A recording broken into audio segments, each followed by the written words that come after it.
ওম জননীং শারদাং দেবীং রামকৃষ্ণং জগদ্গুরুং পাদপদ্মে তয় শ্রিত্বা প্রণমামি মুহুর্মুহুঃ।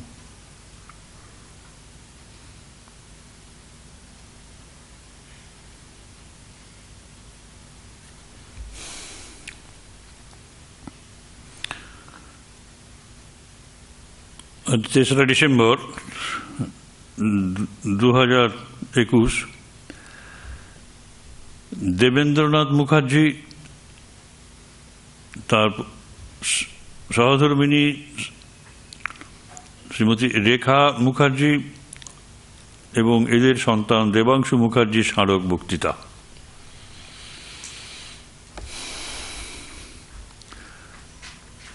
এই বক্তৃতার আয়োজন করেছেন,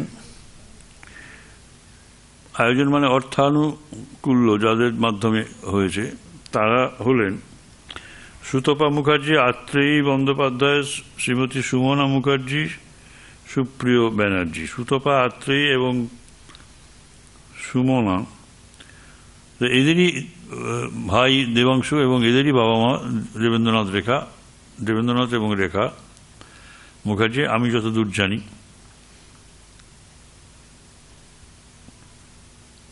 তাদের স্মৃতির জন্য এই সুমনা মুখার্জি এবং তার বোনেরা এবং তাদের আত্মীয়রা এত যত্নশীল এবং এদের প্রতি তাদের ভালোবাসা এত গভীর, যেটা সাধারণত আমরা দেখি না। এরা তিন বোনই ঠাকুর মা স্বামীজির ভক্ত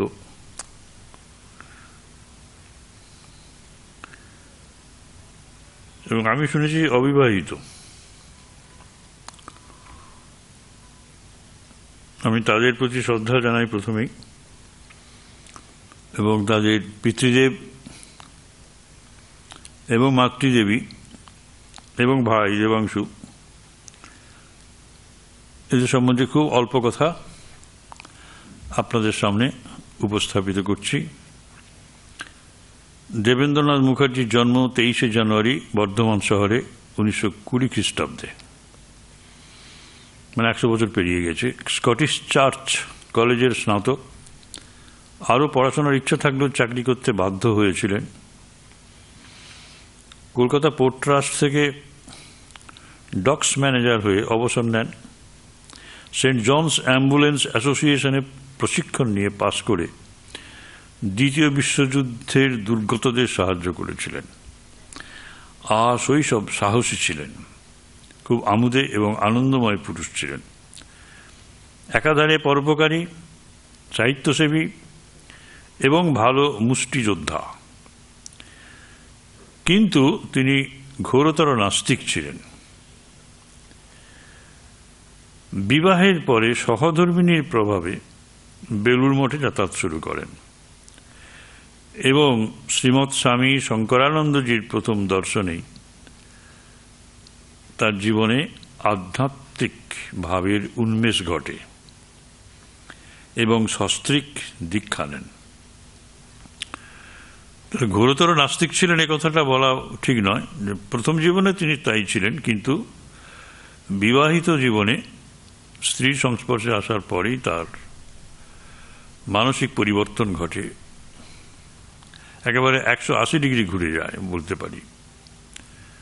তার 4 ছেলে মেয়েদের সমানভাবে স্বামীজির আদর্শে মানুষ করে গেছেন এবং রামকৃষ্ণ মিশন বেলুড় মঠের আজীবন সদস্য ছিলেন। জীবনের শেষ দিন পর্যন্ত 16ই জুন 1998 খ্রিস্টাব্দ ঠাকুরের প্রতি অবিচল ভক্তি রেখে মন মুখ এক করে গেছেন। তার মেয়েদের তার সম্বন্ধে এইরকম ধারণা, এইরকম শ্রদ্ধা। শ্রীমতী রেখা মুখার্জি, তার জন্ম 25শে অক্টোবর দুর্গাপুরে 1932 খ্রিস্টাব্দে। 12 বছরের বয়স কম। শৈশবে দাদুর স্কুলে পড়াশোনা শুরু করেন এবং প্রাথমিকে জেলা স্তরে বৃত্তি লাভ করেন, কিন্তু সংরক্ষণশীল পরিবার বলে আর স্কুলে যাওয়া হয়নি। বাড়িতেই পড়াশোনা করেন। পারিবারিক সূত্রে স্বাধীনতা সংগ্রামে অংশ নেন। বুদ্ধিদীপ্ত, স্বাধীন চেতা, ধর্মপরায়ণ, নিয়মনিষ্ঠ, সরল, পবিত্র ও কোমল হৃদয়। কড়া হাতে ছেলে মেয়েদের মানুষ করেছেন। 4 ছেলে মেয়েদের জন্মদিনে পার্টির পরিবর্তে রামকৃষ্ণ মিশনের সাধুদের তিনি ডাকতেন পায়ের ধুলো এবং আশীর্বাদ নেয়ার জন্য। মন প্রাণ দিয়ে খুব সাধু সেবা করেছেন। স্বামীর সঙ্গে শ্রীমৎ স্বামী শঙ্করানন্দজির কাছে দীক্ষা নেন। গুরুগত প্রাণ ছিলেন। স্বামীকে আধ্যাত্মিক পথে সাহায্য করেন। স্বামী ও পুত্র সন্তান হারিয়েও ঠাকুরের প্রতি সম্পূর্ণ আস্থা শেষ নিঃশ্বাস পর্যন্ত 24শে সেপ্টেম্বর 2015 রেখেছিলেন। এদেরই পুত্র দেবাংশু মুখার্জি। দেবাংশু মুখার্জির জন্ম 1960 খ্রিস্টাব্দে 3রা ডিসেম্বর। খুব দুরন্ত এবং আর খেলায় পারদর্শী, প্রায় সব খেলায়। সেন্ট জেভিয়ার স্কুলে পড়ার সময় ফুটবল ও ক্রিকেটের ক্যাপ্টেন ছিল। বাহ! খুব ভালো দাবা এবং ব্রিজ খেলতো, হকিও ভালো খেলতো। সেন্ট জেভিয়ার্স কলেজে বিকম নিয়ে পড়তে পড়তে সিএ এন্ট্রান্স পরীক্ষা পাশ করে তাই স্নাতক ও চার্টার্ড অ্যাকাউন্টেন্ট একই সময়ে হয়। চার্টার্ড অ্যাকাউন্টেন্ট ছিলেন। রবিবার করে বেলুর মঠের অফিসে স্বেচ্ছায় অ্যাকাউন্টস দেখত। স্বামী বিবেকানন্দের আদর্শে প্রত্যয়ী, লাজুক এবং মিতবাক, অথচ দৃঢ়চেতা। যদিও অল্প বয়সে উঁচু পোস্টে কাজ করতে শুরু করে, যেমন ম্যানেজার ICICI লিমিটেড, পরে general manager recovery, Peerless general insurance,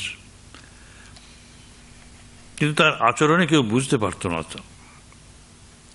1997 খ্রিস্টাব্দে 16ই ফেব্রুয়ারি মোটর দুর্ঘটনায় অকালে প্রাণ হারায় এবং তারপরেই সবাই জানতে পারে তার সেবা কাজের বিশাল পরিধি।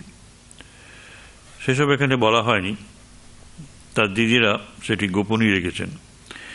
এই স্মারক বক্তৃতা সুপ্রিয় ব্যানার্জি, সুতপা মুখার্জি, আত্রেয়ী বন্দ্যোপাধ্যায়, সুমনা মুখার্জির অর্থানুকূল্যে আয়োজিত এবং আজ বাংলায় দেবেন্দ্রনাথ রেখা দেবাংশু মুখার্জির স্মারক বক্তৃতা দেবেন স্বামী বলভদ্রানন্দজি, সহকারী সাধারণ সম্পাদক, রামকৃষ্ণ মঠ ও রামকৃষ্ণ মিশন। তাঁর বক্তৃতার বিষয় জগজ্জননী মা এবং গর্ভধারিণী মা বিবেকানন্দের দৃষ্টিতে।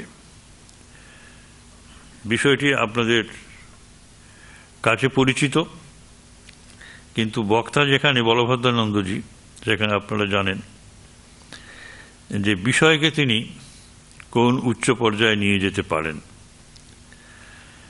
2 জননী ঠিকই, একজন গর্ভধারিণী মা ভুবনেশ্বরী আর একজন জগজ্জননী মা সারদা দেবী। আরেকটি মাতাল আছেন গোপনে, তিনি মা ভবতারিণী, যার প্রতিমূর্তি, যারই অন্যতম মূর্তি, প্রতিমূর্তি বলবো না, অন্য মূর্তি জগজ্জননী মা সারদা। তিনি গর্ভধারিণী মায়ের প্রতি শ্রদ্ধাশীল ছিলেন অদ্ভুত রকমের। গর্ব করে বলতেন, আমি যা হয়েছি সব মায়ের জন্য। আমার কোনো গুণের জন্য, কোনো গর্ব করার জন্য আমাকে প্রশংসা করতে হবে তা নয়। আমি যা তা মায়ের জন্যই হয়েছি। সচেতনভাবে মা আমার ভেতরে যেসব গুণগুলি প্রবেশ করিয়েছেন সেগুলি আমি বরণ করে নিয়েছি এবং তাতেই বলছেন যে তোমরা বিদেশিনীরা চমৎকৃত। আর জগজ্জননী মা সারদা দেবী, তিনি ওই জগজ্জননী ভুবনেশ্বরী। দেখুন, ভুবনেশ্বরী, জগজ্জননী, মা সারদা।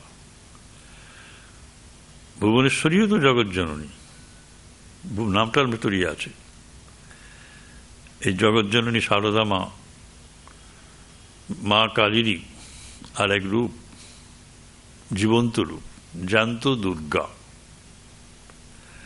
দুর্গাও আছেন তার হৃদয়ে, তিনি তাকে বাইরে আনেননি। এবং মা কালীকে দর্শন করলে যে রকম শ্রদ্ধা ভক্তি তিনি জানাতেন, সেই রকম শ্রদ্ধা ভক্তি, দেবতার ভক্তি শ্রদ্ধা তিনি মা সারদাকে অর্পণ করেছেন, সারদার উপর শ্রীচরণে অর্পণ করেছেন। সে এক বিচিত্র কাহিনী, সেসব কাহিনী আমরা শুনব। এবং যেখানে বললাম বলভদ্রানন্দ স্বামীজি বক্তা, সেখানে আমাদের প্রাপ্তির পেয়ালা উপচে পড়ে। আমি তাকে স্বাগত জানাই আর শুভেচ্ছা, প্রীতি, শ্রদ্ধা, নমস্কার, প্রণাম জানাই।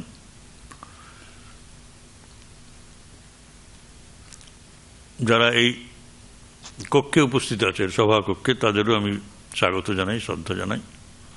এবং যারা দূরে থেকে দেখছেন ঘরে বসে আন্তর্জালিক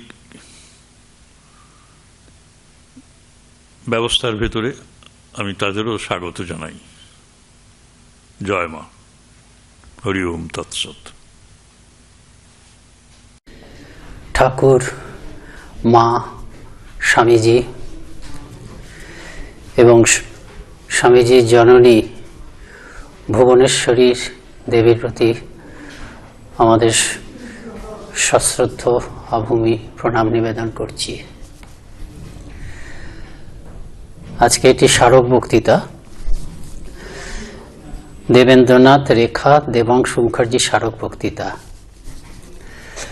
আয়োজন করেছেন সুপ্রিয়া মুখার্জি, সুমনা মুখার্জি, সুতপা মুখার্জি। এরা তিনজন বোন। এদের মা বাবা হচ্ছেন দেবেন্দ্রনাথ এবং রেখা মুখার্জি, এবং ভাই হচ্ছেন দেবাংশু মুখার্জি। যাদের উদ্দেশ্যে স্মারক বক্তৃতা, তাদের সবাইকে শ্রদ্ধা নিবেদন করছি। যারা স্মারক বক্তৃতার আয়োজন করছেন তাদেরকেও শ্রদ্ধাপূর্ণ নমস্কার জানাচ্ছি। আর আয়োজন যেখানে হচ্ছে, রামকৃষ্ণ মিশন ইনস্টিটিউট অফ কালচারের সম্পাদক সুপর্ণানন্দজিকে আমার কৃতজ্ঞতা সহ প্রণাম জানাচ্ছি। কৃতজ্ঞতা কেন, যে অনুধ্যান করার সুযোগ পেলাম। আবার বেশ কিছুদিন পরেই করোনার জন্য এসব বক্তৃতা সকলের ক্ষেত্রেই কমে গেছে। ঠাকুর, মা, স্বামীজি, ভুবনেশ্বরী দেবী, স্বামীজির সম্পর্ক, সেগুলো অনুধ্যান করলাম, সেটা আমার খুব লাভ হলো। এবং যারা শ্রোতৃমণ্ডলী আছেন, এটা হাইব্রিড মোডে হচ্ছে, অর্থাৎ কেউ কেউ বিবেকানন্দ হলে বসে আছেন, আমাকে পর্দায় দেখছেন, আবার সুপর্ণানন্দজি বা অন্যান্যদের স্টেজের উপরেই দেখছেন, কিন্তু আমাকে পর্দায় দেখছেন। এটা একটা অর্ধেক দুঃখ যে আমি আপনাদের দেখতে পাচ্ছি না, আপনারা আমাকে দেখতে পাচ্ছেন। তো যাই হোক, যেমন আপনাদের সবাইকে নমস্কার, শ্রদ্ধা জানাচ্ছি। শুরু করে দিই। বিষয়টা আপনারা জানেন, জগৎজননী ও গর্ভধারিণী স্বামী বিবেকানন্দের দৃষ্টিতে। প্রথমে আমি গর্ভধারিণী জননীর কথা বলছি। স্বামীজির গর্ভধারিণী জননী ভুবনেশ্বরী দেবী। স্বামীজি চিরকাল তার গর্ভধারিণী জননীর প্রতি পূজাশীল ছিলেন, অত্যন্ত শ্রদ্ধাশীল ছিলেন। এবং অন্যকেও বলেছেন তার বিভিন্ন বক্তৃতা ইত্যাদির মধ্যে, বিশেষ করে ভারতীয় নারী সম্বন্ধে তিনি যে বক্তৃতাগুলো করেছেন, সব বক্তৃতা তো লিপিবদ্ধ নেই, একাধিক বক্তৃতা করেছেন। এমনকি পার্লামেন্ট অফ রিলিজিয়ান্সের বিজ্ঞান শাখাতেও তিনি ভারতীয় নারীদের সম্বন্ধে বলেছেন। অনেক দামি দামি বক্তৃতা পার্লামেন্ট অফ রিলিজিয়ান্সের বিজ্ঞান শাখায় করেছেন। দুঃখের বিষয়, সেগুলোকেও লিপিবদ্ধ করে রাখিনি। যেমন হিন্দু ধর্মে একটি বক্তৃতাই আমরা মাথায় করে রেখে দিই, যেটা পরে আমরা হিন্দু ধর্মকে বুঝতে যে শিখলাম। নিয়মিত বলছেন হিন্দুইজম ওয়াজ ক্রিয়েটেড। তা যাই হোক, তা একাধিকবার, অন্তত দুটি তো আমরা পরিষ্কার পাই, একাধিকবার তিনি ভারতীয় নারীর আদর্শ সম্বন্ধে বলেছেন, এবং সেখানে বলতে গিয়ে ভারতীয় নারীর আদর্শ হচ্ছে শ্রেষ্ঠ আদর্শ মাতৃত্ব, এই কথাটা তিনি বারবার ধরে বলেছেন। কাজে তিনি নিজে যেমন শ্রদ্ধাশীল ছিলেন, ছোটবেলা থেকে শ্রদ্ধা এবং ভালোবাসা, অত্যন্ত ভালোবাসতেন মাকে, গর্ভধারী জনের প্রতি শ্রদ্ধাশীল ছিলেন, তেমনি অন্যকেও বলেছেন গর্ভধারিণী জনের প্রতি শ্রদ্ধাশীল হতে। বলছেন, মায়ের ভালোবাসায় জোয়ার ভাটা নেই, কেনা বেচা নেই, জরা মরণ নেই। পৃথিবীতে যত ভালোবাসা আছে তার মধ্যে সর্বোচ্চ হলো মায়ের ভালোবাসা, কারণ এই ভালোবাসাতেই নিঃস্বার্থতার প্রকাশ সবচেয়ে বেশি। একমাত্র ভগবানের ভালোবাসাই এর চেয়ে উঁচুতে। যে ভালোবাসার প্রেরণায় ভগবান, শুদ্ধ ব্রহ্ম ভগবান, তিনি নরশরীর ধারণ করে অবতার হন, সেই ভালোবাসাটা ওপরে মায়ের ভালোবাসার থেকে। কিন্তু সমস্ত জাগতিক ভালোবাসার মধ্যে মায়ের ভালোবাসা হচ্ছে সব থেকে উঁচুতে, কারণ নিঃস্বার্থ ভালোবাসা। নিঃস্বার্থ ভালোবাসাই ভালোবাসা, এই কথাটা, এই যে ভগবানের ভালোবাসাই একমাত্র মায়ের ভালোবাসার থেকে উঁচুতে, এটা স্বামীজি বলেছেন কর্মযোগ বক্তৃতায়। যে মাকে পূজা করতে পারে না সে কখনো বড় হতে পারে না। স্বামীজির তার গর্ভধারিণী জননীর কাছে স্বামীজির সব শিক্ষা। গম্ভীরানন্দজির তার বইয়ে লিখেছেন স্বামীজির জীবনীতে যে তিনি সুশিক্ষিতা, তার ধারণা ও স্মৃতিশক্তিও খুব প্রখর ছিল। তেজস্বিনী ও রাজরানী সদৃশা গরীয়সী ছিলেন তিনি। এটা অনেকেই বলেছেন যারা তার সঙ্গে দেখেছেন, দেখা হয়েছে। সিস্টার ক্রিস্টিন, তার কথাও পড়ব। তা এই যে গর্ভধারিণী জননীর সম্বন্ধে, ভুবনেশ্বরীদেবীর সম্বন্ধে আমি একটু মহেন্দ্রনাথ দত্তের, স্বামীজির ঠিক পরের ভাই যিনি, তার কথা পড়ছি, স্বামী বিবেকানন্দের বাল্যজীবনী গ্রন্থ থেকে। মাতা ভুবনেশ্বরীর কথা। পূজনীয়া মাতা ভুবনেশ্বরীর পড়াশোনার একটা বিশেষ অভ্যাস ছিল। দুপুরে কয়েক ঘন্টা এবং রাত্রে কয়েক ঘন্টা তিনি নিত্য পাঠ করিতেন। তাহা না হইলে তাহার অতি কষ্ট হইত। এরকম তাহার স্মরণশক্তি অতি বিখ্যাত ছিল। গান বা কবিতা একবার মনোযোগ দিয়া শুনিলেই তাহার বেশ স্মরণ থাকিত। মহেন্দ্রনাথ বলেছেন যে বহু বৈষ্ণবদের কীর্তন গান, বহু বড় বড় কবিতা, তাদের ফলা কীর্তন একদম মুখস্থ একবার। স্বামীজি বলেছেন যে আমার ইংল্যান্ডের মেকলের লেখা ইংল্যান্ডের ইতিহাস, ইংল্যান্ডের হিস্ট্রি, সেটা পড়তে আমার 3 দিন লেগেছিল, অথচ আমার মা বড় বড় শাস্ত্রগ্রন্থ একবার শুনেই মুখস্থ করে ফেলতে পারতেন। স্বামীজি বা আমি যে সকল চলিত কবিতা বলিয়া থাকি সে সকলের অধিকাংশ পূজনীয়া মাতার নিকট হইতে শুনিয়াছি এবং তাহাই অভ্যাস হইয়া গিয়াছে। স্বামীজি তো প্রায় মায়ের কাছে শেখা ছড়া বা কবিতা আওড়াইতেন। পিতা ও মাতার বিদ্যাচর্চার বিশেষ অনুরাগ থাকায় সন্তানদের ভিতর বিদ্যাচর্চার প্রবৃত্তি প্রবল হইয়াছে। বাবারও তাই, বাবারও খুব স্মরণশক্তি ছিল। স্মরণশক্তির বিষয়ে পিতার বা মাতার কাহার প্রাধান্য ছিল একথা নিশ্চয় করিয়া বলা যায় না, কারণ উভয় স্মরণশক্তি প্রখর ছিল। এই জন্য সন্তানদের এই ক্ষমতা স্বাভাবিক হইয়াছে। অপর সাধারণ হইতে ভ্রাতৃত্রয়ের যে বিদ্যা অনুশীলনের তীব্র চেষ্টা, তাহা পিতামাতা হইতে আসিয়াছে। মহেন্দ্রনাথ দত্ত বলছেন একদিনে বিবেকানন্দ হয় না, বংশের পরিণতিতে বিবেকানন্দ হয়। সেটা ঠিক কথা। আবার বংশ থাকলে বিবেকানন্দ মানে তিনিও তো অবতার।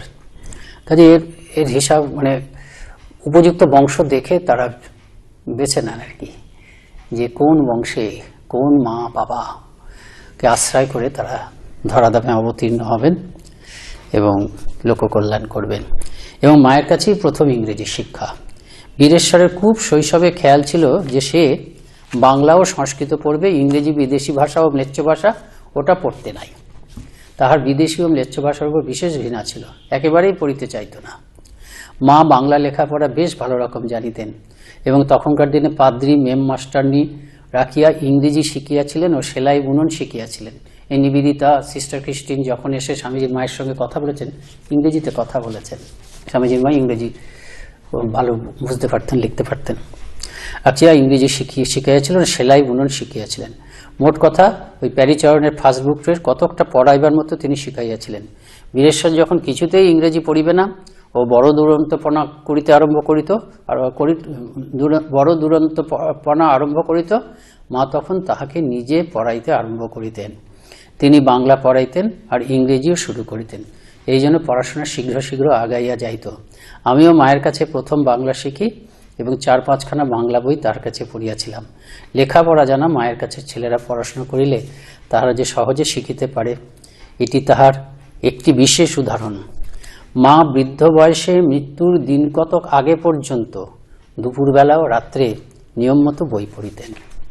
তা মা এগুলো তো শিখিয়েছেন, আবার মায়ের কাছে প্রচুর গল্প শুনেছিলেন। শুধু মা নয়, তার সঙ্গে ঠাকুমা, তারপরে ঝিমা বলতেন, মানে প্রপিতামহ, মা, পিতামহী, প্রপিতামহী, তাদের কাছেও প্রচুর গল্প শুনেছেন। এবং নিবেদিতার যখন ক্র্যাডল টেলস অব হিন্দুইজম বেরোলো, তখন মহেন্দ্রনাথ দত্তকে তিনি বলেছিলেন যে স্বামীজির কাছে এইসব গল্পগুলো আমি শুনেছি। এবং স্বামীজি বলতেন ওই মায়ের কাছে বা ওই ঠাকুমার কাছে, আর মানে প্রপিতামহীকে বলতেন বোধহয় ঝিমা, তার কাছ থেকে আমি এগুলো শুনেছি। তো এরকম গর্ভধারিণী। তা তিনি যে শুধু সুশিক্ষিতাই ছিলেন তা নয়, ভালো শিশু শিক্ষিকাও ছিলেন। ভালো শিশু শিক্ষা বলতে তিনি যে স্কুলে গিয়ে শিশুদের পড়িয়েছেন তা না, কিন্তু স্বামীজিকে যেভাবে তিনি মানুষ করেছেন তাতে বোঝা যায় শিশুদের মনের অবস্থা, মনস্তত্ত্ব, সেটা তিনি তার স্বাভাবিক বুদ্ধিমত্তা অনুযায়ী, ব্যক্তিত্ব অনুযায়ী, গভীরতা, শান্ত, ধর্মপ্রাণ, এগুলো তো আমরা জানি, এর ইয়েতে ভালো বুঝতে পারতেন। তাই মানে শিশুটি তো একটি বিশেষ সন্তান, মানে বিশেষ করে সবাই মানে সাধারণ কেউ নেই, প্রত্যেকেই অসাধারণ। 3টি ভাই অসাধারণ। সেই অসাধারণ 3টি ভাইয়ের মধ্যে আবার সব থেকে অসাধারণ তো অবশ্যই তার এই বড় ছেলেটি বিলে। তাই এই সন্তানটি যে বিশেষ প্রতিভা সম্পন্ন সন্তান তিনি বুঝতেন। সেই জন্য তার প্রশ্ন, সমস্যা, সেগুলো সব অভিনব হতো। ও ছোটবেলার থেকে ধার্মিক, ধর্মভাব একদম তাদের মজ্জায় মজ্জায় রয়েছে, একদম মায়ের কাছ থেকে বিশেষ করে পেয়েছেন। এবং 3টি পুত্র বলবো না, ভূপেন্দ্রনাথ দত্ত একটু অন্যরকম ছিলেন, কিন্তু মহেন্দ্রনাথ দত্ত এবং নরেন্দ্রনাথ দত্ত উভয়ের মধ্যে ধর্মবাদ ছোটবেলার থেকে। কাজে এই যে অত্যন্ত বিশেষ যে সন্তান, আজকাল বিশেষ সন্তান বলে রিটার্ডেড বোঝায়, সেটা বলছি না, সেটা তোমরা বুঝতেই পারছেন। এই যে অসাধারণ প্রতিভা সম্পন্ন সন্তানটি, বড় পুত্রটি, তার সমস্ত অভিনব মানসিক প্রশ্ন, অভিনব সমস্যা, সেগুলি তিনি তার উপযুক্তভাবে উত্তর দিতেন, সমাধান করতেন। কীভাবে করতেন এগুলো আমরা জানি। সীতারামকে খুব পছন্দ, রামায়ণ মহাভারত সব তো শুনেছেন ছোটবেলা থেকে মায়ের কাছে। তো সীতারামের প্রতি খুব ভক্তি, সীতারামের ধ্যান করেন ইত্যাদি, খুব ভক্তি। তো আবার বাড়ির কোচওয়ানের সঙ্গে ভাব ছিল, খুব ভাব। কোচওয়ানের বোধহয় পারিবারিক দাম্পত্য জীবনটা ভালো ছিল না, কোচওয়ানকে খুব বিশ্বাস করতো। আপনারা তো জানেন বড় হয়ে কী হবে যে কোচওয়ান হব। হ্যাঁ, ওই যে ঘোড়া চালাচ্ছে তাকে একটা খুব বীর বলে মনে হতো, ঘোড়াটা চলে যাচ্ছে রাস্তায় দিয়ে, আবার কোচওয়ানই হচ্ছে মালিক। এটা ছোট মনে একটা বিশেষ একটা প্রভাব বিস্তার করেছিল। তা সেই কোচওয়ান যাকে তিনি এত মানে মানে বীরের আসনে বসিয়েছেন, সে একদিন বলল যে বিয়ে করা খুব খারাপ। যেহেতু কোচওয়ানের কথা তো সত্যি হবে, এখন কি করবে? সীতারামের যুগল মূর্তি, এতদিন ভক্তি করতেন, হ্যাঁ, রামজি আর সীতা তো স্বামী স্ত্রী, খুব মনে লেগেছে। ছোট মন, ওই যে বললাম যে অসাধারণ শিশু, তার অসাধারণ সমস্যা, খুব মনে দুঃখ পেয়েছে। এমনই দুঃখ পেয়েছেন, মা বুঝতে পেরেছেন মনটা খারাপ। মা যে জিজ্ঞেস করেছেন কি হয়েছে রে, তখন একদম দেখবি বইয়ের মধ্যে লেখা আছে, একদম ফুপিয়ে ফুপিয়ে কাঁদতে কাঁদতে মাকে সেই সমস্যার কথা বললেন। আর মাকে এত সুন্দর বোঝানো, তাতে কি আছে, তুই শিবের ধ্যান কর বললেন। সঙ্গে সঙ্গে একদম এরকম হচ্ছে মা, তার মনটা।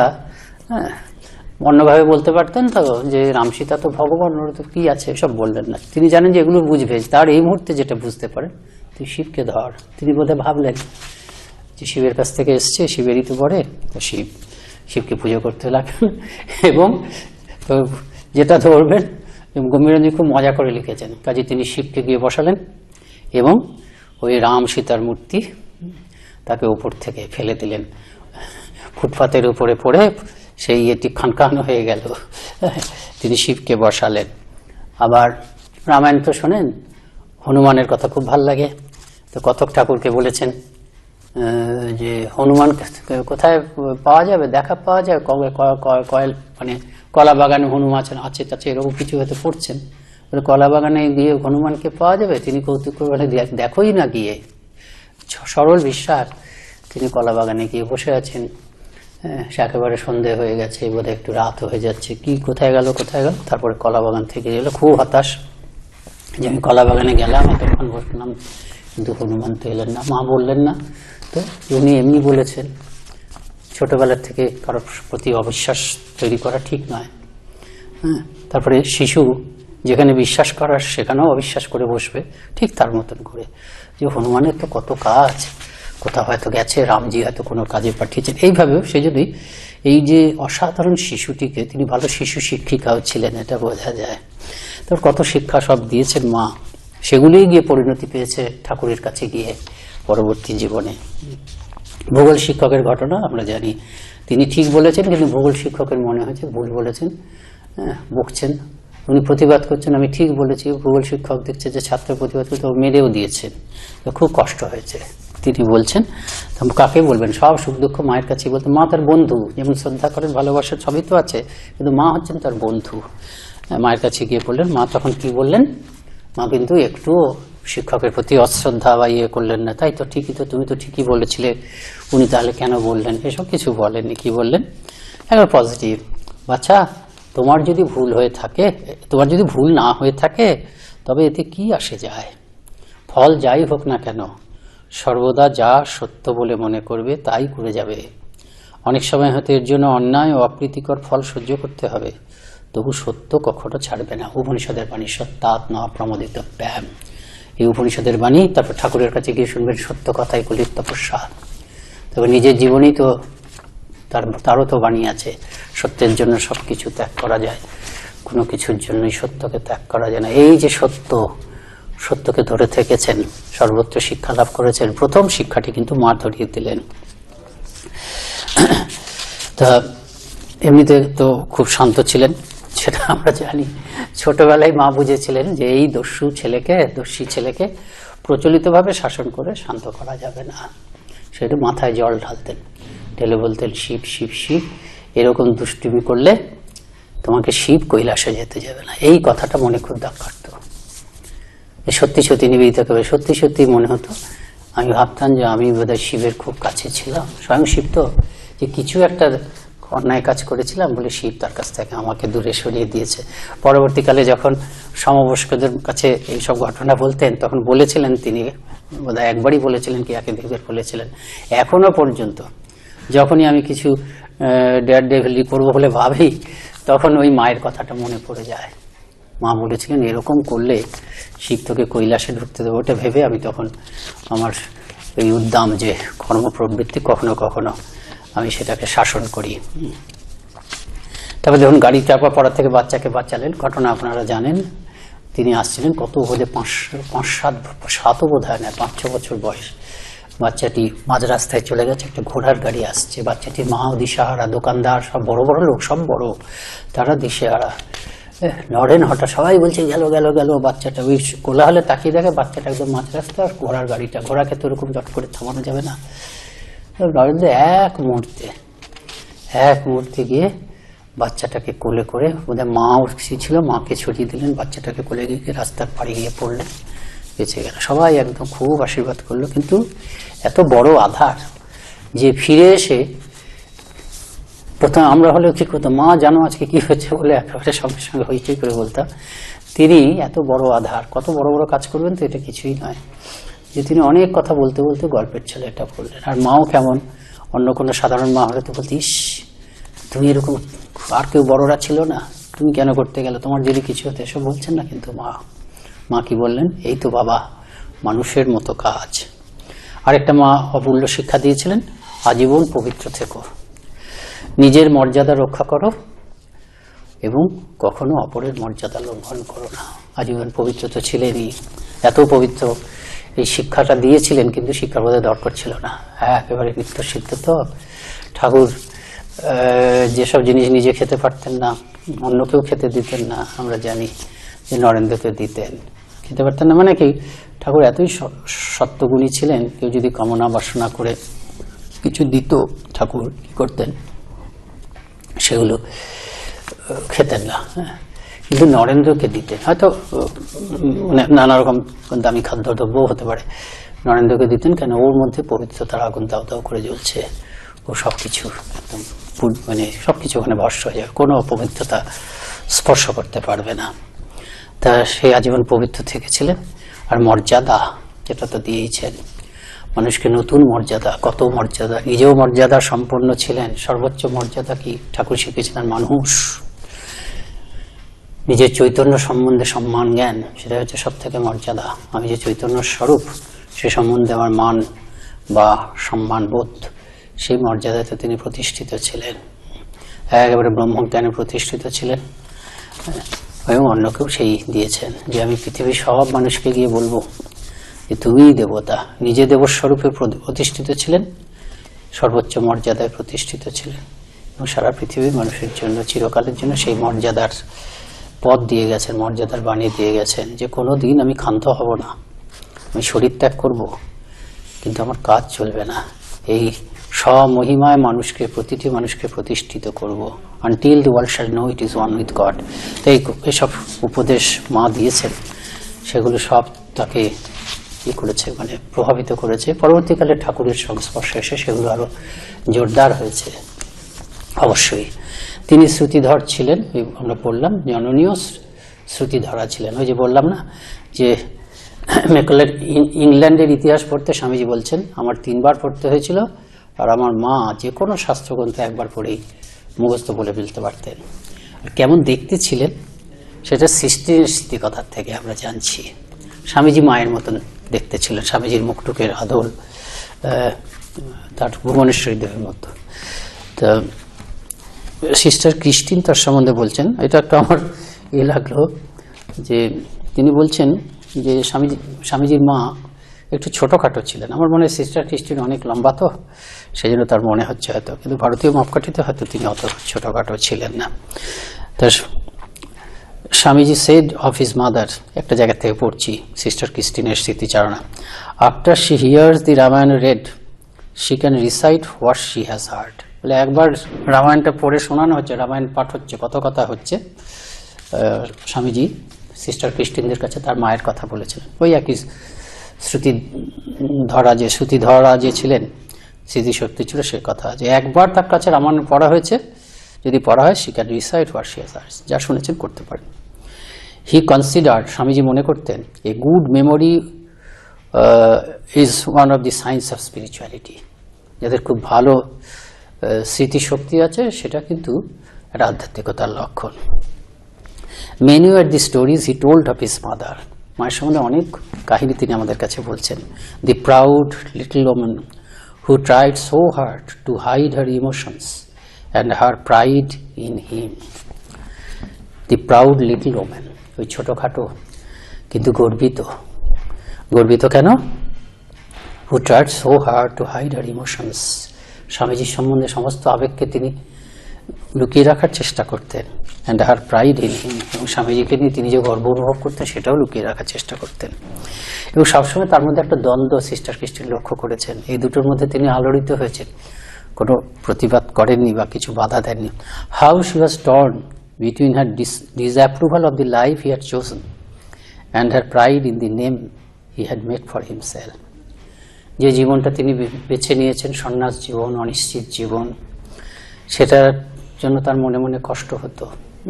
কোথায় আছে ছেলে, কি করছে, দোষী ছেলে, এটার জন্য এটাকে তিনি সম্ভবত মেনে নিতে পারেননি। আমরা জানি না, কোনো এরকম ইঙ্গিত পাইনি যে স্বামীজির মা মেনে নিতে পারেননি, কিন্তু এরা বলছেন, এরা তো কাছ থেকে দেখেছেন, বেশিরভাগ মাই তো চায় ছেলে সন্তান তার কাছে থাকুক, সেই অর্থে হয়তো এই how she was torn between her disapproval of the life he had chosen, যে জীবনটা ধরে নিয়েছিলেন স্বামীজি, সন্ন্যাস জীবন, গোটা বিশ্বকে জাগানোর দায়িত্বভার, সেটার জন্য তার মনে হতো নানা রকম আশঙ্কা হতো।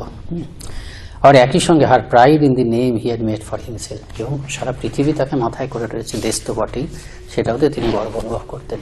আপনারা একটা ঘটনা জানেন যে বেলুড় মঠ হয়েছে, সিসি মা বলছেন যে একটু অহং, কিন্তু এই অহংটাই তো, তাছাড়া তার কিছু ছিল না, আর ওইরকম ছেলেকে নিয়ে অহং করবে না।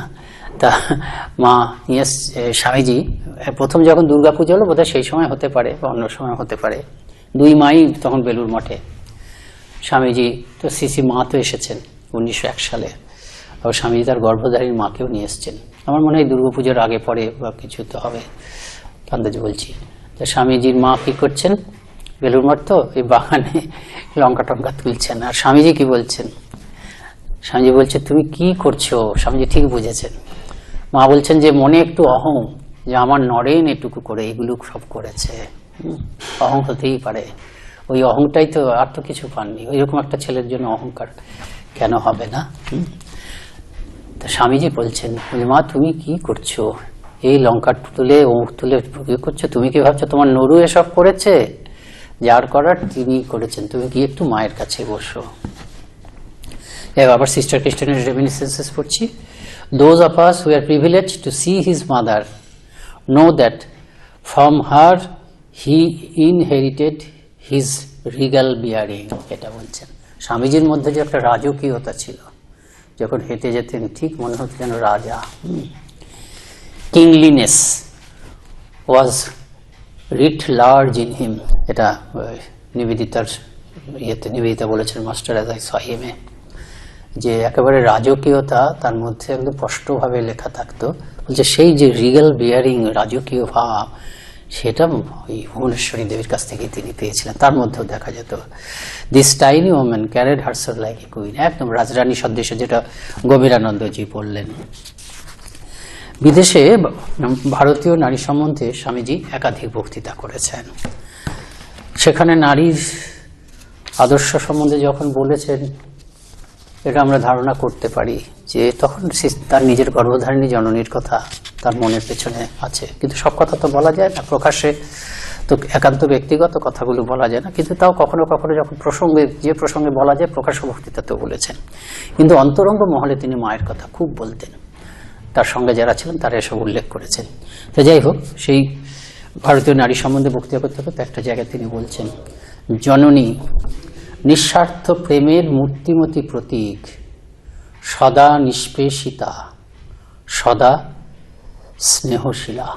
বলছেন জননী নিঃস্বার্থ প্রেমের মূর্তিমতী প্রতীক, সদা নিষ্পেষিতা, সদা স্নেহশীলা। তার নিজের মায়ের কথাই যেন বলছেন, খুব সম্ভব তার মায়ের কথাই বলছে, সদা নিষ্পেষিতা।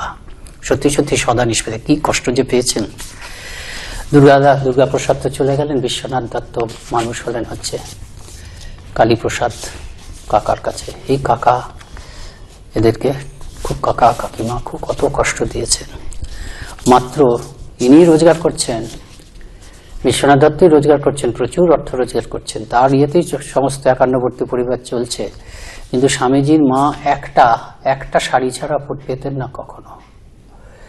বিশ্বনাথ দত্ত একবার জানতে পেরে অবাক হয়ে বলছেন, সে কি, আমি এত টাকা রোজগার করছি আর আমার স্ত্রী, আমার সহধর্মিনী, তিনি পেট ভরা খেতে পারছেন না। তিনি বললেন, একটু প্রতিবাদ করলেন, কিন্তু অবস্থা কিছু পাল্টালো না। এই যে অত্যাচার, এই যে কষ্ট, সেই জন্য বলছেন নিষ্পেষিতা। তিনি সদা নিষ্পেষিতা, কিন্তু সঙ্গে সঙ্গে সদা স্নেহশীলা, এত স্নেহ। এই নিষ্পেষণ কিরকম, ধরুন যে বিশ্বনাথ দত্ত বেঁচে থাকতেই এত অশান্তি যে আরেকটা বাড়ি ভাড়া করতে হয়েছিল। তারপর আবার অবশ্য ফিরে এসেছিলেন। তারপর বিশ্বনাথ দত্ত যখন শরীর গেল, স্বামীজির মায়ের বয়স বোধহয় 42-43 তখন। তারপর থেকে কি কষ্ট। এবং কিছুদিন পরে তাকে মায়ের বাড়িতে, তার নিজের মায়ের বাড়িতে চলে যেতে হয়েছিল, খুব জায়গা ছিল না। এবং যতদিন স্বামীজি জীবিত ছিলেন ততদিন আর এই বাড়ি ফেরত পাননি। স্বামীজি অনেক চেষ্টা করেছেন, মামলা মোকদ্দমা করতে হয়েছে। তিনি টাকা দিয়ে পেয়েছিলেন, যদি করা যায় 6000 টাকা দিয়েছেন, তখনকার দিনে 6000 টাকা ওই কাকিমাকে দিয়েছিলেন। কাকিমা 6000 টাকা নিয়েছে, কিন্তু দলিলটা দেয়নি। তারপরে স্বামীজিকে কোর্টে কেস করতে হয়েছে, এবং সেই পরে হয়েছে স্বামীজি জীবিতকালে। সেই আর বিশ্বনাথ দত্ত, এই ভুবনেশ্বরী দেবী আর বিশ্বনাথ দত্তের দত্ত বাড়িতে আর ফিরে আসতে পারেনি। তারপরে এসছেন 1903 খ্রিস্টাব্দে। আর কত কষ্ট পেয়েছেন, কত দুঃখ, কত পুত্র বিয়োগ, কন্যা বিয়োগ। ছোটবেলায় মানে স্বামীজিকে ধরলে 7 পুত্র কন্যার অকাল মৃত্যু হয়েছে। ওনাদের সন্তানদের মধ্যে 3 জন মাত্র দীর্ঘজীবী হয়েছিলেন। স্বর্ণময়ী দেবী, তিনি বোধহয় 72 বছর, 70-72 বছর, আর 2 ভাই ওরকম 80-85 পর্যন্ত। কিন্তু তাছাড়া সব কেউ 22, কেউ শিশু অবস্থায়, কেউ 16, বোনেরা বিশেষ করে এক ভাই এবং এক বোনের একদম শিশু অবস্থায়, এক বোন 16, অন্য বোন 22, আর ছোট বোন তিনি 22 বছর বয়সে আত্মহত্যা করেছিলেন। সে মহেন্দ্রনাথ দত্তের বইয়ে আছে যে স্বামীজি 1891 স্বামীজি পরিব্রাজক হয়ে আছেন। খুব বিশ্বনাথ দত্তকে কে সান্ত্বনা দেবে? যোগানন্দ মহারাজ সান্ত্বনা দিচ্ছেন, আর বরানগর মঠে যাচ্ছেন। আর সেদিনকে আবার খুব বন্যা মানে উত্তরাখণ্ডের একটা নদী ভেঙে এসছে, সব জায়গায় প্লাবিত করছে। ঠিক সেই দিনই এই আমাদের এখানকার বাংলার গঙ্গার কাছে এসছে, সব বর্ণনা আছে। তারপর কিন্তু এই বরানগরের যে অন্য গুরু ভাই স্বামীজি, তারাই কিন্তু অভিভাবক ছিল এদের অবর্তমানে, এবং খুব তারা করেছেন। স্বামীজি চলে যাওয়ার পরেও রাজা মহারাজজি, শারদানন্দজি মহারাজ এরা করেছেন। তো যাই হোক, তো ভুবনেশ্বরী দেবীর জীবনীটা যেখানে তিনি বক্তৃতা করেছেন ভারতীয় নারী সম্বন্ধে, তার মনের নেপথ্য থাকবে। যেমন বলছেন, যেগুলো বলা যায় সেগুলো বলছেন, আমি জন্মাবো বলে আমার মা 2 বছর ধরে হাজার রকমের এমন সব কঠোর কৃচ্ছ সাধন করেছিলেন যা আমি 5 মিনিটের জন্যও করতে পারবো না। আমি বিশ্বাস করি যে ধর্মীয় সংস্কৃতি যা কিছু এসেছে আমার মধ্যে, সবই আমার মায়ের সেই পবিত্র কৃচ্ছ সাধনেরই ফল। তার সঙ্গে বিদেশে যারা ছিলেন তারা বলছেন যে এটা স্বামীজির সম্বন্ধে, এটা একটা স্বামীজির মধ্যে এটা একটা কনসপিকুয়াস ছিল, যে যখনই তিনি সুযোগ পেতেন, it was conspicuous in the Swami that wherever he went, he paid the highest tribute to his mother. Whenever occasion arose, সুযোগ পেলেই তিনি মায়ের কথা বলতেন, সর্বোচ্চ সম্মান প্রদর্শন করতেন। One of his friends, recalling the few happy weeks that he had spent, তার একজন বন্ধু, সে পুরুষ হতে পারে মহিলা হতে পারে, তিনি একটা করছেন, মানে স্মৃতিচারণ করছেন স্বামীজির সঙ্গে তাদের বাড়িতে। স্বামীজিকে তারা পেয়েছিলেন as fellow guest in the house of a common friend, একই সঙ্গে তারা ছিলেন, স্বামীজিও ছিলেন। তখন স্বামীজি প্রায় এই কথা বলতেন এবং তিনি কিছুটা স্মৃতিচারণ করেছেন, যে আমার মনে আছে যে he spoke অফন of his mother, প্রায় মায়ের কথা বলতেন। I remember he saying that she had, তিনি বলেছেন মানে মায়ের সম্বন্ধে যে শি হ্যাড, স্বামীজি বলছেন, wonderful self control, and that he had never known any woman who could fast so long, যে অদ্ভুত তার আত্মসংযম ছিল, এবং এমন কোনো দ্বিতীয় নারীকে তিনি দেখেননি যে এত দীর্ঘ সময় ধরে উপবাস করতে পারত। She had once gone without food for as many as 14 days together, he said, যে স্বামীজি তাদের কাছে বলেছিলেন যে একবার 14 দিন একটানা না খেয়েছিলেন মানে কি এইসব ব্রত উপবাস মানে সবই ভগবানের কারণে কৃচ্ছতা করেছেন। And it was not uncommon for his followers to hear such words upon his lips. এবং এটা একেবারে সাধারণ ব্যাপার ছিল যে তার মুখে সবসময় এই ধরনের কথা লেগে থাকতো, স্বামীজির মুখে এই ধরনের কথা লেগে থাকতো। কি ধরনের কথা? মায়ের সম্বন্ধে সেই ধরনের কথা। কি কথাগুলো? It was my mother who inspired me to this, আমার মা এই যে জীবনটা বেছে নিয়েছি তিনি আমাকে অনুপ্রেরণা দিয়েছেন।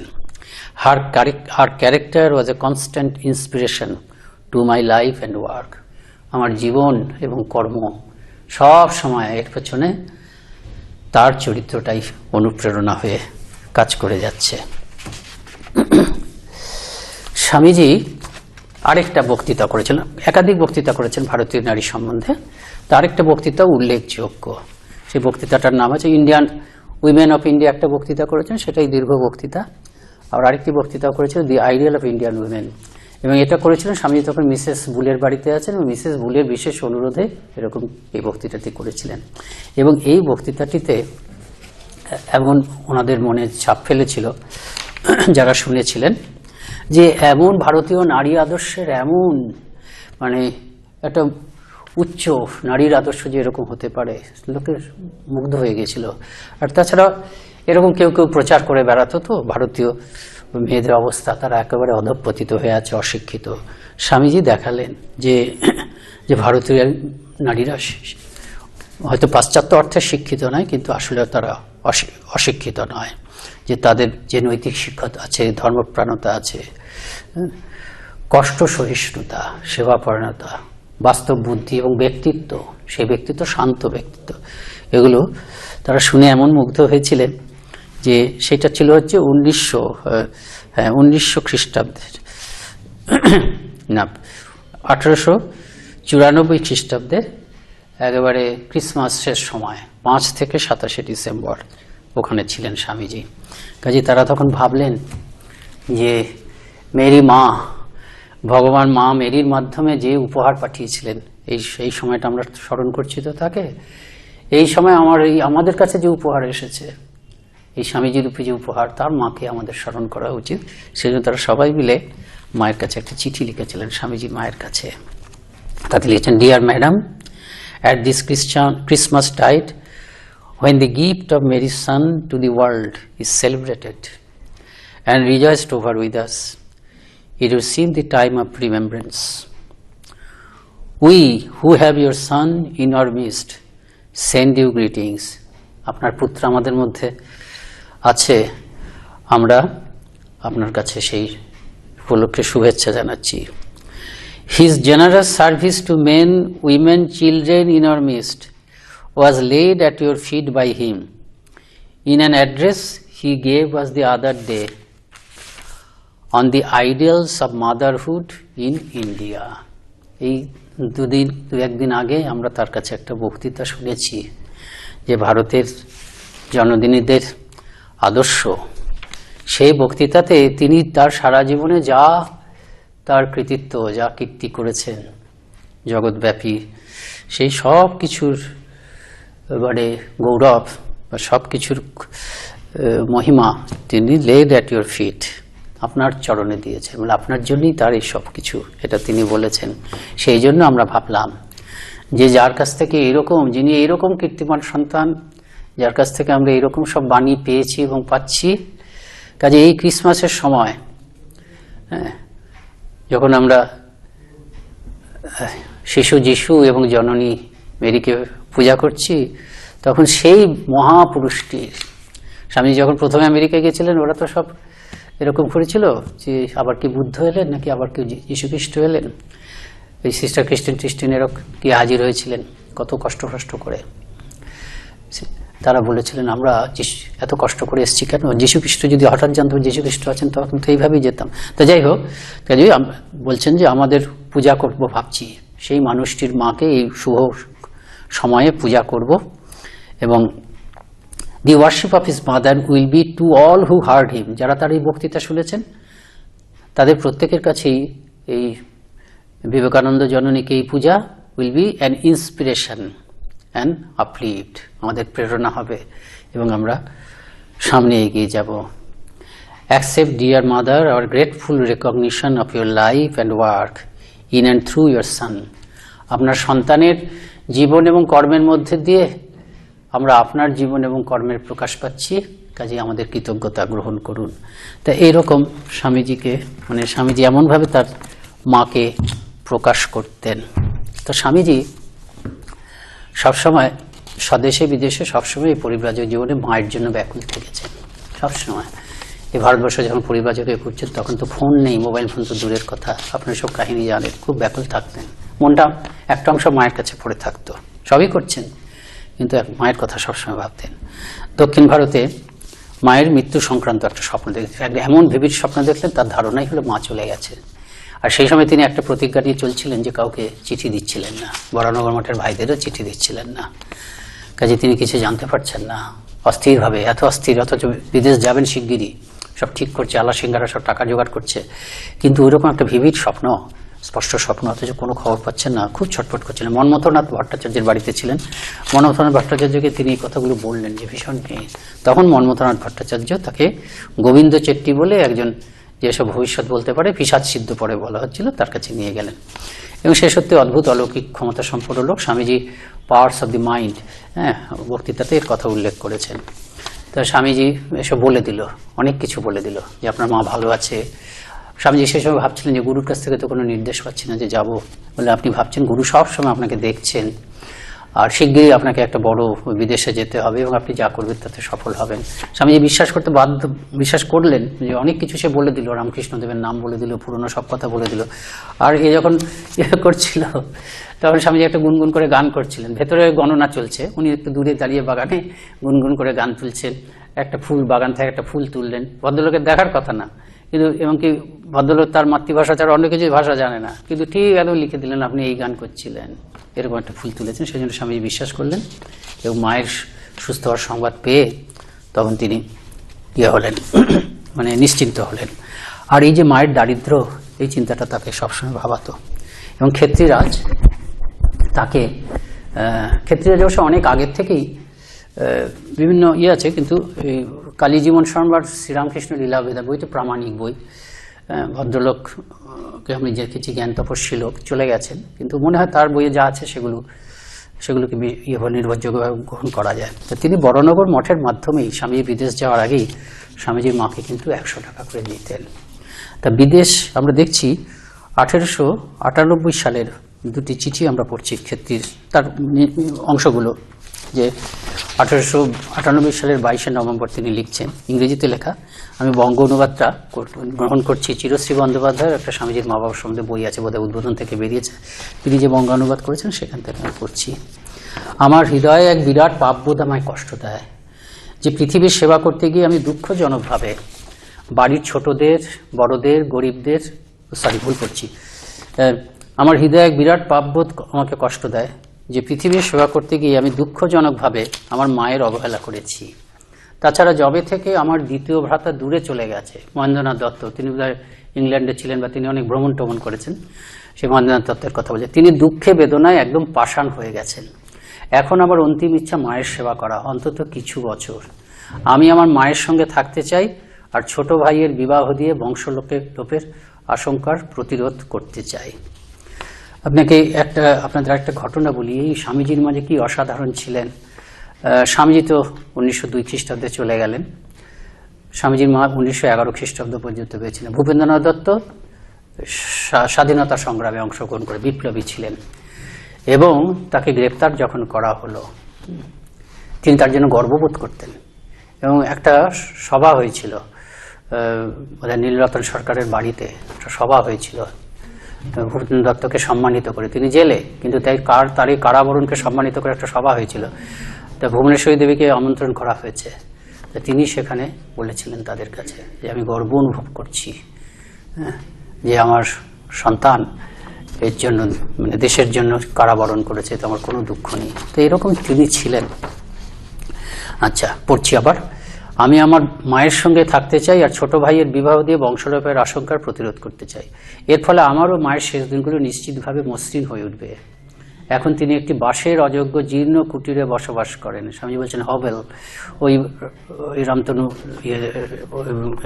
লেনে ওই যে মাতামহির যে বাড়ি সেখানে ছিলেন। এখন আমি তার জন্য একটি ছোট ভদ্রস্থ বাড়ি তৈরি করতে চাই, আর ছোট ভাইয়ের জন্য কিছু ব্যবস্থা করতে চাই, কারণ তার আয় করার ব্যাপারে আমার খুব কম আশা আছে, অনেক কিছু তার দিকে তার আগ্রহ। সেজন্য তিনি বলছেন, এটা কি রামচন্দ্রের বংশধরের পক্ষে, যিনি আমাকে এত ভালোবাসেন ও বন্ধু বলেন, করা কি খুব কঠিন কাজ? ইনি খুব ক্ষেত্রীরাজ, তারা নিজেদেরকে রামচন্দ্রের বংশধর বলে পরিচয় দিতেন। সেখানে বলছেন, এটা কি আপনাদের পক্ষে করা কি কঠিন কাজ? আমি জানি না আর কার কাছে আমি এমন আবেদন করতে পারি। আমি ইউরোপ থেকে যে টাকা পেয়েছিলাম সে টাকা কাজের জন্য ছিল, তার প্রতিটা পয়সা সেই কাজে ব্যয় হয়েছে।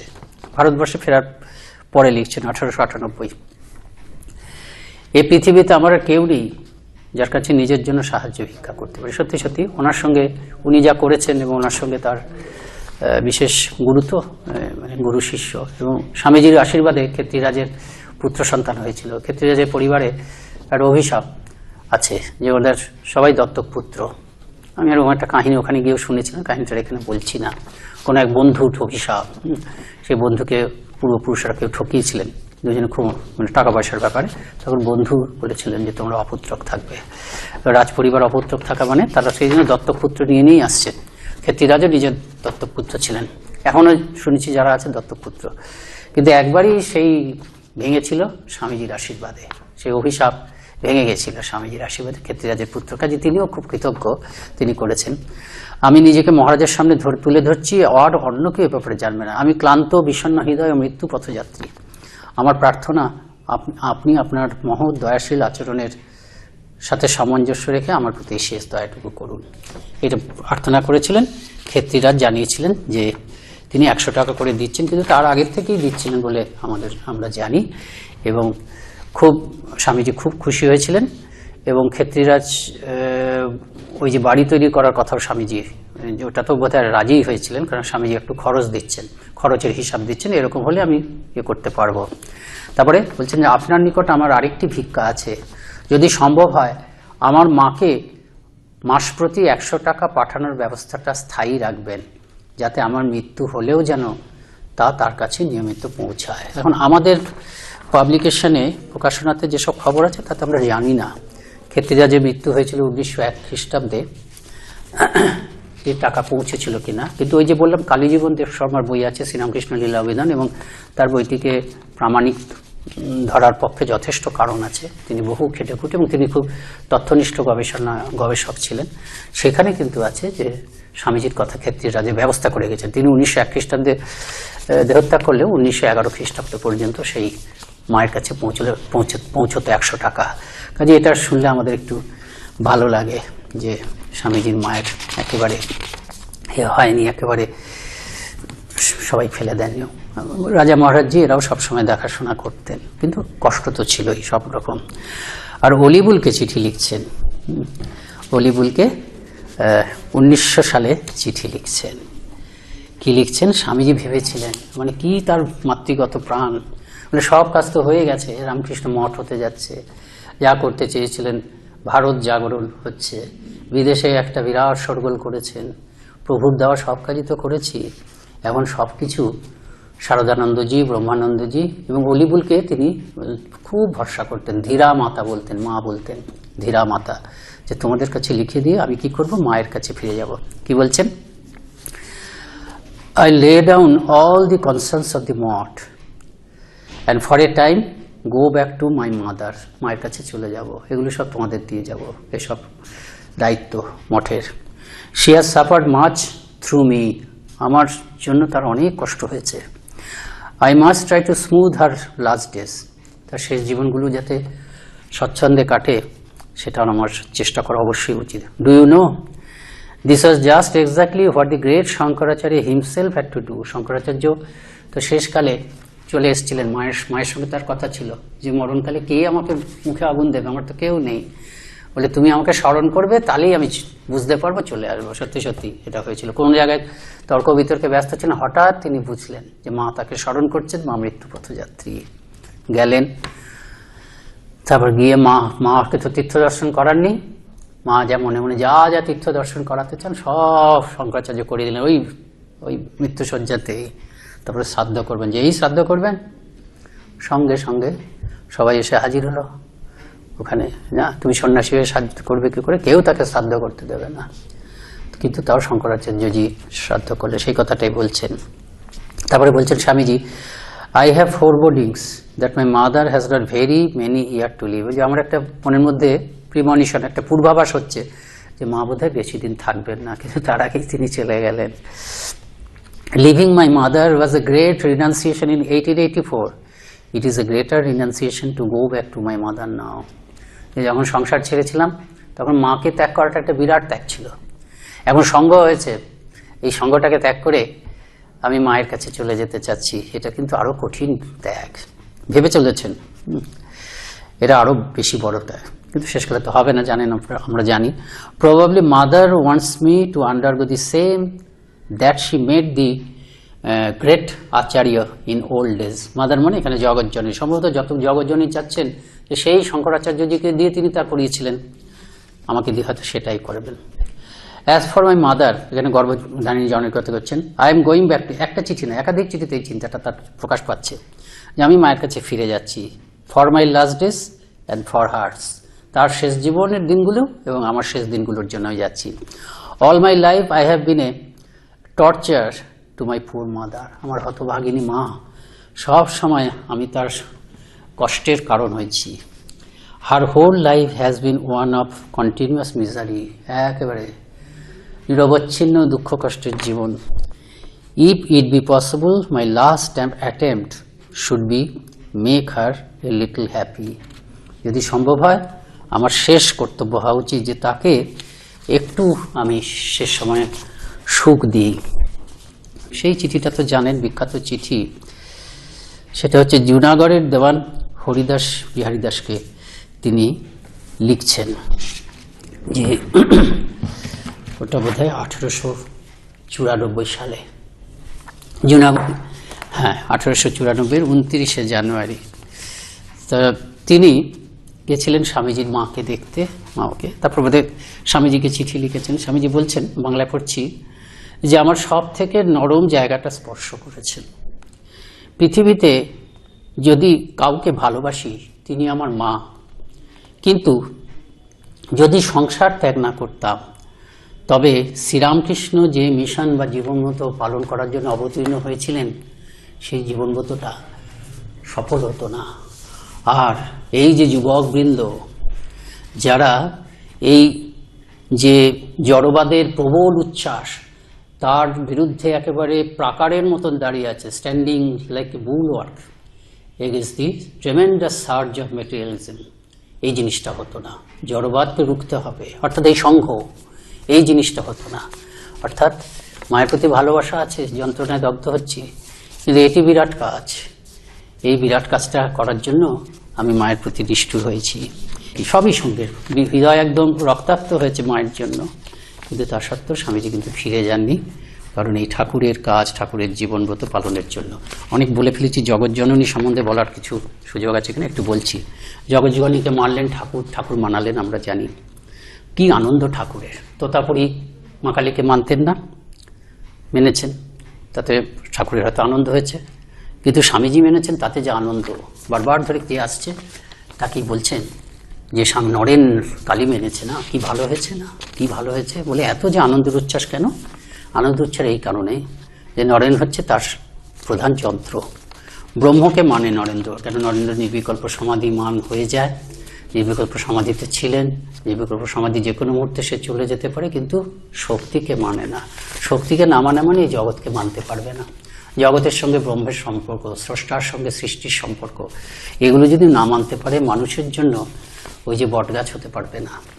ভেবেছিলাম তুই বিরাট বটগাছ, তোর নিচে সবাই ইয়ে করবে, সেটা আশ্রয় নেবে, সেটা পারত না। কিন্তু সেই জন্যই নরেন্দ্রনাথ এসছেন, জগতে এসেছে জীবের দুঃখ মোচন করার জন্য। এটাই নরেন্দ্রের স্বরূপ।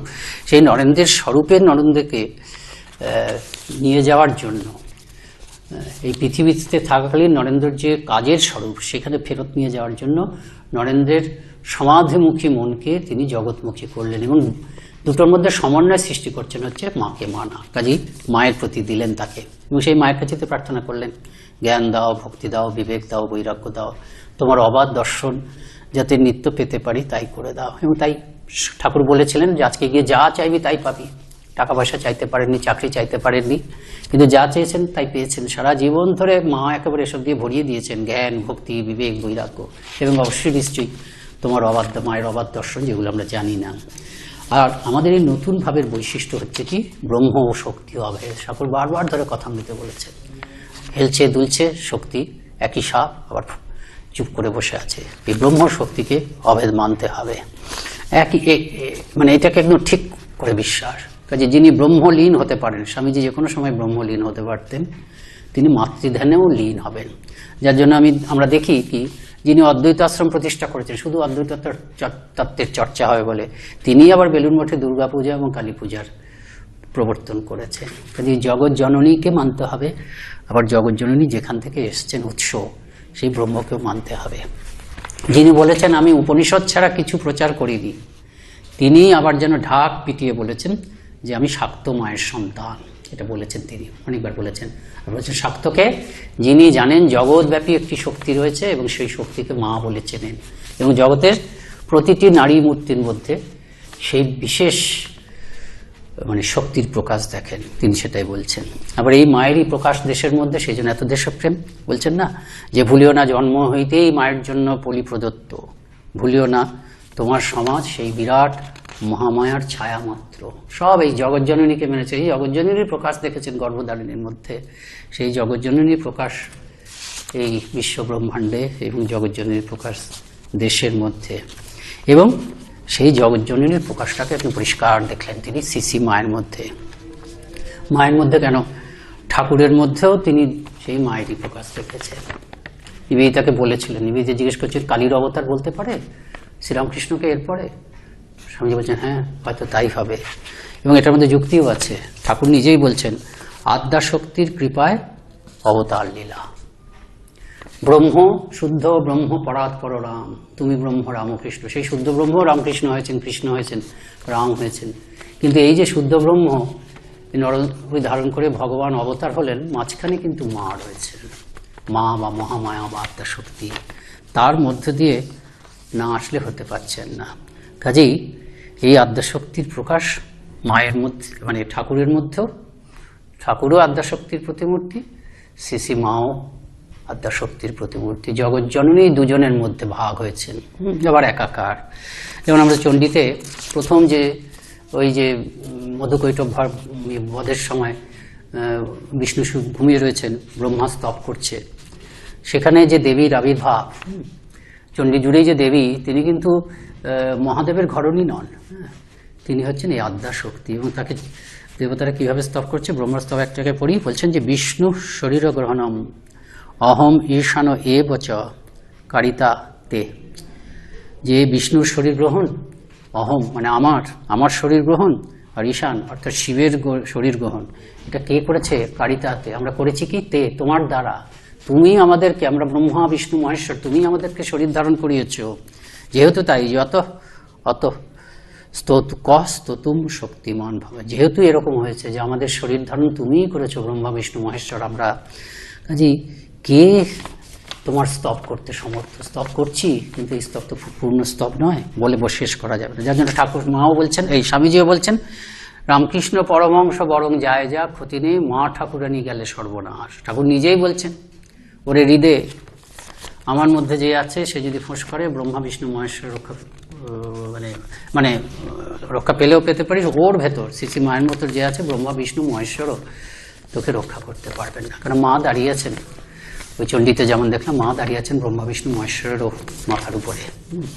তার স্বামীজি কি বলছেন এই জগৎ জননী সম্বন্ধে? A bit of mother was Krishna, না, a bit of mother was Krishna, another was Buddha, another was Christ. এই জগৎজননী, বিশ্বব্যাপী জগৎজননী, তার একটি কণা হচ্ছেন কৃষ্ণ, একটি কণা হচ্ছেন বুদ্ধ, আর একটি কণা হচ্ছেন যীশু খ্রিস্ট। অবতারদের মধ্যে একটি করে কণা রয়েছে। Shaktas worship the universal energy as mother, the sweetest name they know. এই যে সর্বব্যাপী শক্তি মা, তাকে তারা মা বলে ডাকেন, কারণ এটাই তাদের কাছে সব থেকে মিষ্ট নাম। Every manifestation of power in the universe is mother. জগতে যত শক্তির বিকাশ দেখছি সবই হচ্ছে মা। She is life, she is intelligence, she is love. তিনি হচ্ছেন প্রাণ, তিনি হচ্ছেন বুদ্ধি, তিনি হচ্ছেন ভালোবাসা। She is a person and can be seen and known as Sri Ramakrishna saw and knew her. সে একটা ব্যক্তিরূপে দেখা দেন, যেমন শ্রীরামকৃষ্ণ তাকে জেনেছেন এবং দেখেছেন ব্যক্তিরূপে, তাকে দেখা যায়। এই মায়েরই জীবন্ত রূপ স্বামীজি দেখেছিলেন শ্রী মায়ের মধ্যে।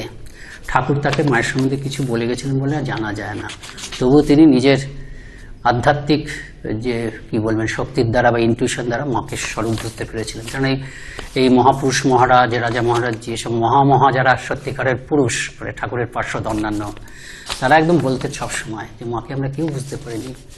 শ্রীরামকৃষ্ণ বুঝেছিলেন, স্বামীজি কিছুটা বুঝেছিলেন। যার জন্য আমরা দেখি যখন রামকৃষ্ণ সংঘ মানে এই রামকৃষ্ণ মিশনের সভা হচ্ছে 1897 পয়লা মে, তখন সবাই এসছেন, গৃহভক্ত সাধু ভক্তরা এসছেন। সভা শুরুর আগেই স্বামীজি বললেন যে মায়ের জন্য কিছু একটা ব্যবস্থা করবেন, মায়ের কোনো থাকার জায়গা নেই, এখানে ঘুরে বেড়াচ্ছেন, ওখানে ঘুরে বেড়াচ্ছেন। তখন বলে হ্যাঁ ঠিক আছে, একটা মশওয়ারার ব্যবস্থা করো। মানে থাকার ব্যবস্থা তো ভেবেছিলেন, কিন্তু প্রথম বললেন মশওয়ারার কথা। সব হ্যাঁ মশওয়ারা দেওয়া যায়, তাহলে কত করে দেওয়া যায়? কেউ বলে 2 টাকা, কেউ বলে 5 টাকা, কেউ বলে 7 টাকা, বলে 10 টাকার উপরে কেউ উঠতে পারলো না। স্বামী তখন খুব কষ্ট হলো, তোমরা কী ভাই, তোমরা মাকে কী ভাবো? শ্রীরামকৃষ্ণের সহধর্মিণী গুরুপত্নী বলে মনে করো? তিনি শুধু তা নয় ভাই, আমাদের এই যে সঙ্ঘ হতে চলেছে, তিনি তার রক্ষাকর্ত্রী, পালনকারিণী, তিনি আমাদের সংঘ জননী। 25 টাকার কমে কিছুতেই দেওয়া যাবে না। তারপর বিদেশে যখন ছিলেন তখন বারবার লিখছেন এই মহাপুরুষ মার্গকে, যে সেই প্রথম চিন্তাটা, এই প্রথম চিঠিটা লিখলেন, যেখানে ঠাকুরের কথা বলতে বলতে আত্মহারা, তারপর যখন মায়ের কথা বলতে শুরু করলেন আরও বেশি আত্মহারা, বিখ্যাত চিঠি। সেখান থেকে শুরু করে রাজা মহারাজ, শশী মহারাজকে বারবার চিঠি লিখছেন। কি লিখছেন? যে মায়ের জন্য একটা জায়গা আগে করো। এই জ্যান্ত দুর্গা মাকে আমরা বসাই প্রথমে, প্রথমে মা আর মায়ের মেয়েরা, তারপরে বাবা আর বাবার ছেলেরা। আমাদের জন্য চিন্তা নেই, আমাদের মঠ পরে হবে, একদম মায়ের জায়গা করো।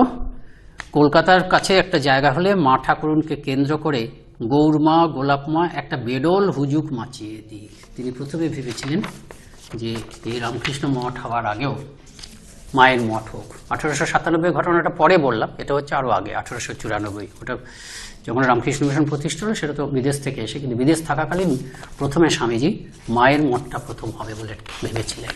আর এই যে মায়ের বাড়ি হয়েছে, সেই বাড়িটার জন্য তিনি জায়গা টায়গা দেখে গিয়েছিলেন, এবং যিনি পরে জায়গা দান করেছেন কেদার ঘোষ বা খোড়কোদার, তার সঙ্গে তিনি কথা বলে গেছিলেন। তো সব কিছুতে মায়ের প্রতি, সিসি মায়ের প্রতি মায়ের একটা স্বামীজির একটা বিশেষ ইয়ে। আর এই যে মায়ের মঠ, সারদা মঠ, এটা হচ্ছে স্বামীজির স্বপ্ন সম্ভব সারদা মঠ। আমাদের সাধু ব্রহ্মচারীদের জন্য স্বামীজির করা একটা নিয়মাবলী আছে। সেই নিয়মাবলী শুধু আমরা সাধু ব্রহ্মচারীরা, সব ব্রহ্মচারীও দেখতে পারেন, একটু সিনিয়র হলে দেখতে পায়। সেখানে প্রথম যে নিয়মটা আছে, সেখানে তিনি আমাদের কি জীবনের উদ্দেশ্য একদম যে আমাদের সেটা লিখেছেন। দ্বিতীয় যে রুলটা তার সেটাই হচ্ছে কি, এইরকম যে বলতে যাচ্ছেন, তারপরে নিয়মাবলী বলছে এইরকম যে মঠ হচ্ছে ঠিক ওই রকম মঠ, স্ত্রী মঠ হতে হবে মেয়েদের জন্য। এবং আমরা দেখেছি যে, আমরা শুনে থাকি যে ঋষির নয়ন মিথ্যে হেরে না, ঋষি যা ভাবে সেটা সত্য হয়, ঋষি যা বলে সেটা সত্য হয়। আমরা দেখেছি যে সারদা মঠ হয়েছে, এটা একটা অসম্ভব স্বামীজির একটা আশ্চর্য কি বলবো সৃষ্টি। স্বামীজির সৃষ্টি মানে বলছি স্বামীজির স্বপ্ন থেকে হয়েছে, তো একটা বিরাট জিনিস। এরকম ধর্মজগতের ইতিহাসে আমরা দেখি না যে এরকম একটি আধ্যাত্মিক কেন্দ্র, আধ্যাত্মিকতা ভিত্তিক সেবা কেন্দ্র, যেটির পরিচালক নেয় শুধুমাত্র একদম স্বাধীনভাবে। ধর্মের ইতিহাসে এরকম সংঘ নেই, শুধু একদম মেয়েদের মানে সন্ন্যাসিনী সংঘ, একেবারে সর্বতভাবে। এটা একটা অদ্ভুত সৃষ্টি। স্বামীজির বিশেষ মনে হয় মানে রক্ষণাবেক্ষণ, তত্ত্বাবধান বা ভালোবাসা রয়েছে এই সারদা মঠের উপর, বা সারদা মঠ রামকৃষ্ণ সারদা মিশনের উপর। আর স্বামীজি মাকেও গুরু বলে মনে করতেন, তার গুরু তো শ্রীরামকৃষ্ণ, মাকেও গুরু বলে মনে করতেন। গুরুর মতন নয়, একবারে গুরু বলেই মনে করতেন। অন্তত দুটি প্রমাণ দেওয়া যায়। যে আপনাদেরও জানা আছে যে মায়ের কাছে এসে স্বামীজি একবার বললেন যে মা, আমার দেখছি সব উড়ে যাচ্ছে এখন। তখন মা বললেন, দেখো বাবা, মা একটু মজা করে বললেন, আবার আমাকেও উড়িয়ে দিও না। সঙ্গে সঙ্গে মায়ের পাদপদ্ম ধরে বললেন, মা সে কি বা, যে জ্ঞানে গুরু পাদপদ্ম উড়িয়ে দেয় সে তো জ্ঞান নয় মা, সে তো অজ্ঞান। একেবারে পরিষ্কার বললেন গুরু। আরেকটা হচ্ছে সিসি মা রাধুকে নিয়ে, রাধু এবং সঙ্গে হয়তো আরো ছিল, যাচ্ছেন রামনাদে। তা রামনাদের রাজা কি বলছেন, তার যে সেক্রেটারি বা এরা আছে তাদেরকে বলছেন, আমার গুরুর গুরু পরম গুরু যাচ্ছে, সব দেখাবে, ওই কোষাগারও দেখাবে। সব ঘটনা জানেন যে মা খুব ভয় পেয়েছিলেন রাধু যদি কিছু চেয়ে বসে। তা যাই হোক, আমার গুরুর গুরু পরম গুরু যাচ্ছেন। রামনাদের রাজা কি করে বললেন, তিনি নিজের মাথা কাটিয়ে বললেন, নিশ্চয়ই স্বামীজির ঘনিষ্ঠ সংস্পর্শে যারা এসেছেন তারা জানতেন যে ঠাকুর যেমন তার গুরু, সিসিমাও তার গুরু। আর একটি কথা বলে শেষ করবো, নিবেদিতার সঙ্গে কথোপকথন, খুব সুন্দর কথোপকথন, ছোট্ট করে বলছি। নিবেদিতাকে স্বামীজি বলেছিলেন, যতদিন বেঁচে থাকবো প্রকাশ করবে না। বলছেন, হাউ আই ইউজ টু হেট কালী, যে আমি ঠাকুরের কাছে এসেছি, তিনি খালি এই দর্শন হচ্ছে সেই দর্শন হচ্ছে, আমি খুব কালীকে মানতামই না, আমি তাকে ভাবতাম মাথাটা খারাপ। তারপর কি হলো, তারপরে মা কালী সুযোগ পেয়ে গেল। আমার তখন ভীষণ আমার দুর্দশা। সেই সময় মা কালী আমাকে বললেন, আমাকে বাগে পেলেন, বললেন যে আমি তোমাকে আমার একেবারে দাস বানিয়ে ছাড়বো, এই কথাটা বললেন একেবারে। তারপর থেকে মা আমাকে যা বলেন, এটা করতে বলেন, ওটা করতে বলেন, ওটা করতে বলেন, তিনি আমার হাত ধরে যা করতে বলেন সেটাই করি। তারপর মজা করে বলছেন যে কিন্তু মাঝে আরো কথা আছে যে আপনি স্বামীজি, আপনি ঠাকুরকে পাগলের মতন ভাবতেন, তবে যেতেন কেন? তখন আমি বুঝতে পারতাম না, কিন্তু তার অপূর্ব ভালোবাসার জন্য যেতাম। তারপরে ওই সুযোগ এলো, ওই ক্রাইসিস হলো, দারিদ্র, তখন মা তাকে একেবারে পেয়ে বসলেন এবং মা বললেন যে আমি তোকে দাস বানিয়ে ছাড়বো। নিবেদিতাকে এটা বলে বলছেন, তুই ভেবো না আমি এটা বানিয়ে বলছি, এটা এক্স্যাক্টলি হার ওয়ার্ডস, যে আমি তোকে দাস বানাবো, I will make a slave of you. এটা যে বললেন এটা মায়ের নিজের কথা। তারপর থেকে মা আমাকে ঘুরিয়ে বেড়ায়, যা করতে বলেন তাই করি। তারপরে মজা বলছেন যে কিন্তু আমিও ছাড়ি না, আমি মাঝে মাঝে বলি যে তোমাকেও এটা করতে হবে, তুমি যদি না করো আমি এবার তোমাকে ত্যাগ করবো, I leave you and preach Chaitanya, যে আমি আর তোমাকে মানবো না, আমি চৈতন্য প্রচার করব, অর্থাৎ পিওর কনসিয়াসনেস আমি আই প্রিচ। এটা তার পক্ষে বলা সম্ভব। যিনি যে কোনো মুহূর্তে নির্বিকল্প সমাধিতে মগ্ন হয়ে যেতেন পারেন, যিনি নির্বিকল্প সমাধি যা স্বরূপ ছিল, সে মাকে এটা বলতে পারেন যে আমি নামরূপের জগতে থাকবোই না, তোমার তো কেরামতি এই নামরূপের জগতে। তখন এরকম বলি, তখন মা আবার আমার কথা শোনে। এটা বলতেন স্বামীজি যে আমার হাত ধরে আছে। তুরিয়ানন্দজিকে এটা বলেছিলেন যে আমার হাত ধরে আছে। তা তুরিয়ানন্দজি বর্ণ গুরু ভাইরা জিজ্ঞেস করছেন তুমি কি এখনো বুঝতে পারো যে হাত ধরে আছে? জীবনের শেষ হওয়ার এই ৪ জুলাইয়ের কয়েক মাস আগে, না এখন আর ওই বেটিকে দেখতে পাচ্ছি না, যতদিন কাজ ছিল ততদিন হাত ধরেছিলেন। ঠাকুর বলেছিলেন না, চাবি আমার কাছে রইল, তুমি নির্বিকল্প সমাধি দেখলে তো, চাবি আমার কাছে রইল, তো সব যখন হয়ে যাবে আমি তোমার চাবি খুলে দেবো। তাই আমরা অনুধ্যান করার সুযোগ পেলাম। ঠাকুর, মা, স্বামীজি, ভুবনেশ্বরী দেবী সবাইকে ভূমিষ্ঠ প্রণাম জানাই। সুপর্ণানন্দজি, আপনারা যারা শ্রোতৃমণ্ডলী আছেন এবং অন্যান্য যারা এই অনুধ্যানকে সম্ভব করলেন, তাদের সবাইকে কৃতজ্ঞতা জানাই। সুপর্ণানন্দজিকে প্রণাম জানাই এবং অন্যান্য সাধু ব্রহ্মচারী থাকলে তাদের প্রীতি নমস্কার এবং বয়স্কদের প্রণাম। জয় মা, জয় ঠাকুর, জয় স্বামীজি, জয় ভুবনেশ্বরী দেবী।